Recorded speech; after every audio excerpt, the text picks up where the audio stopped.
बच्चाहरूलाई केवल अङ्ककै आधारमा मूल्याङ्कन गर्ने काम बन्द गरौँ अनि उनीहरूबाट धेरै आशा राखेर एसईमा उत्तीर्ण हुनुभएका सम्पूर्ण नानी बाबुहरूलाई हार्दिक बधाई तथा आगामी दिनमा अझ मेहनत गर्दै सफलताको शिखर चुम्नु हुनको लागि शुभकामना।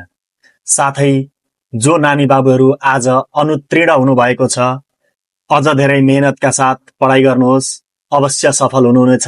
जीवनमा दोस्रो मौका बार बार आइ नै रहन्छ। यसो भनिरहँदा अभिभावकहरूप्रति पनि विनम्र अनुरोध छ, कृपया आफ्ना सन्तानहरूलाई अङ्कको आधारमा मूल्याङ्कन नगरिदिनुहोस्। कतिपय अभिभावकहरूले नानी बाबुहरूले कम अङ्क ल्याउँदा वा अनुत्तीर्ण हुँदा गाली गलौज गर्ने तथा मानसिक तनाव दिने हुँदा नानी बाबुहरूको बाल मनस्थितिले केही सोच्न नसक्दा आत्महत्यासम्मको निर्णय लिन पुगेको देखिन्छ।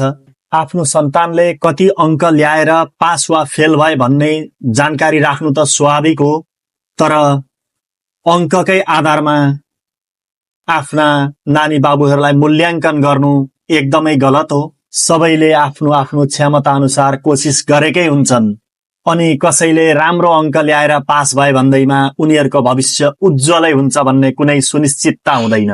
अङ्क त कागजमा लेखिएको एउटा मान मात्र हो। यदि बच्चाहरूले राम्रो अङ्क ल्याएर पनि चरित्रहीन, अनुशासनहीन, मर्यादाहीन भएर कुलतमा फसे भने त्यो अङ्कको के अर्थ?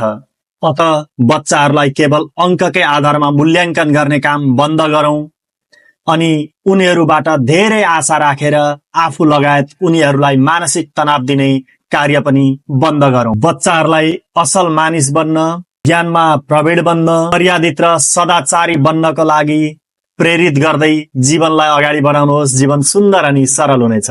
राधे राधे।